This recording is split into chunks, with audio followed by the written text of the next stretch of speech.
সামনে চল। নিজেদের মধ্যে তো ঝামেলা করার দরকার আছে ভাই, বলছে একটু বলুক না। চল দোস্ত চল। ওইদিকে নাকি পুরা দ্বীপ, চল চল একটু ওইদিকে চল।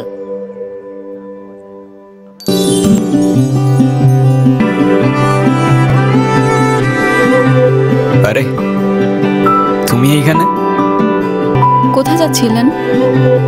এই তো ফ্রেন্ডদের সাথে পোড়াদ্বীপের দিকে যা। কিন্তু আপনাদের সাথে ওই মেয়েটা কেন? আরে ও আমাদের ফ্রেন্ড তিন্নি। কিন্তু আপনাদের সাথেও কেন? এই তো ট্যুরে আসছে আমাদের সাথে বলতে পারো। এটা আমাদের ফ্রেন্ডদের লাস্ট একটা ট্রিপ, এরপর কে কোথায় চলে যাবে কেউ জানে না, সেই জন্যই আর কি। ও কি আপনাদের সাথেই থাকে? আরে ধুর, আমাদের সাথে থাকবে কেন? সবার টেন্ট তো আলাদা আলাদা। ও আচ্ছা।